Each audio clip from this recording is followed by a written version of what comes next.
So I wanted to make this video about passing. We talk about this a lot of times, and as I've been seeing a lot of videos equating the LBGTQ experience to that of the civil rights movement. And but I want to talk about one key thing. We talk about this in terms of in the trans community about passing, the concept of passing. Now, a lot of people, like I said, they like to try to equate the movements together, but it's hard to equate the movements together when you don't understand the key concepts and the principles upon the first, which if there was no struggle within you to have to understand the black experience and understand the concept of passing, which means that there was no community, there was no auspice by which or covering for African Americans as well as natives that were already here on this land before the arrival of both the Europeans and the direct descendants of Africa. Once they got to this land,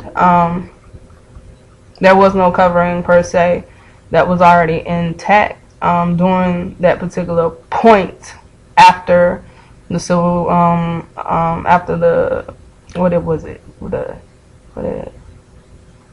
the Civil War and the Reconstruction and all of those things. Just small auspices and programs in NAACP, Free Black Men's councils and other things were put into place. But when we talk about on a larger scale within these communities and the areas where the people were living, there were not coverings for them to be protected under. Therefore, they were prey to organizations such as the Ku Klux Klan, amongst other organizations that desired to continue the degradation of the peoples. So we talk about this from a perspective within the trans community, within the LBGTQ community, that aspect of passing in order to fit into the community as a whole isn't there. And honestly and truthfully, it should not still be there, because there is a community that was accepting of female to male transgenders, because the first step, as I said, the first deviation was the tomboy, and your females that dressed in drag, and men clothing. And the covering and the protection was provided by the LBGTQ gay community. And you see instances of that, such as during Harlem, and some of the people that were there. So, and we talk about this, and I think I randomly passed a video. I didn't actually watch it because I've been really busy. But passed video talking about removing the T from the LBGTQ community. So we're talking about then, in order to fit into the heterosexual world, leaving the auspice of the LBGT community in order to then be alone again, which doesn't make very much sense when there is a community that is supportive. But and you have to understand the auspice behind specific concepts before we try to apply them to other areas, because it jars them and it hinders progress. Like I said, there is no need for the, in terms of social acceptance, to change oneself into a masculine female because I'm a masculine bodied person, meaning removal of the uterus, the ovaries, the breast, and that which makes you feminine. There's no need for that to occur. There never was a need to, because as I stated before, if you understand the concept of biology and the brokenness that exists in the male genetic pattern and the wholeness that exists within the female genetic pattern and the stages in between the male and the female, and you understand some things about psychology, mentality, just your brain, dorsolateral cortex, you know, them little things that swim, them little thoughts that swim past your mind, that they should keep going downstream and never make it upstream, and take life, those types of things. But yeah, in terms of building fortitude, there should never be a exclusion of self. And I think with this deep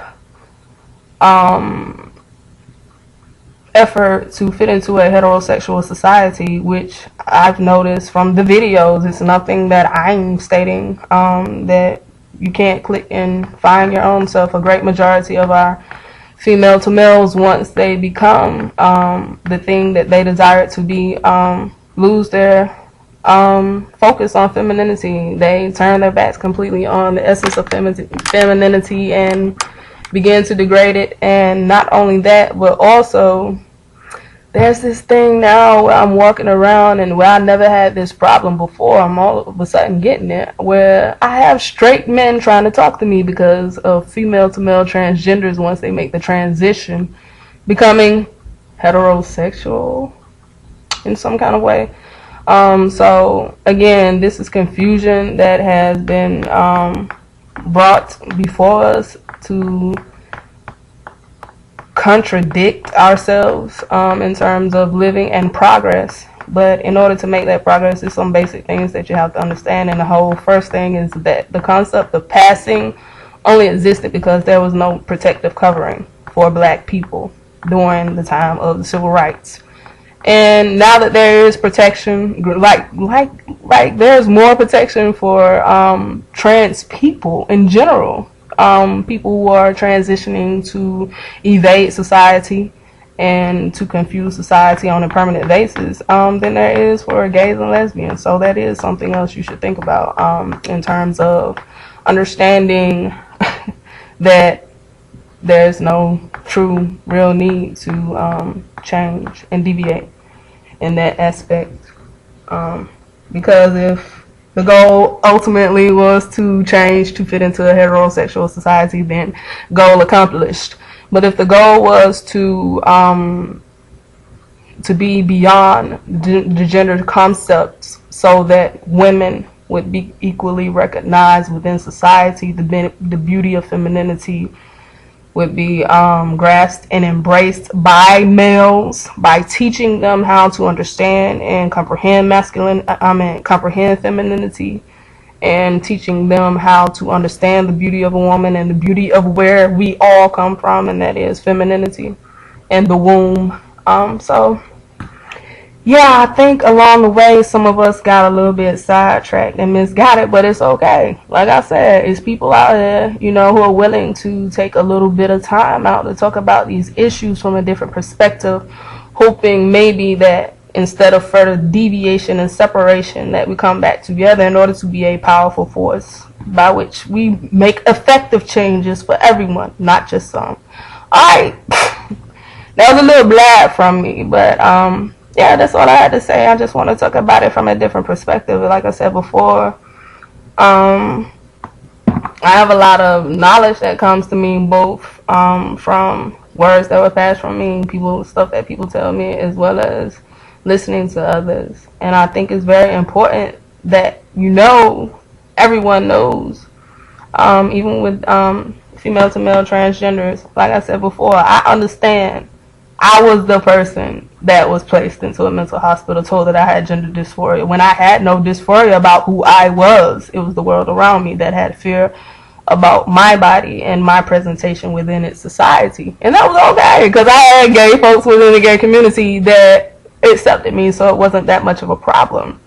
But only outside of that realm. But that's why you have the safety of the gay community, by which you can always find that confidence and that restoration that you need, so that when the outside world, or the world that doesn't understand you, comes at you and challenges you to become a part of it, that you still have the resources and the bounds by which to keep it together and relate to your other fellow beings who are trying to find restoration as well. Alright, that wholeness with inside self and the connection with others. Likes duality. Alright, peace.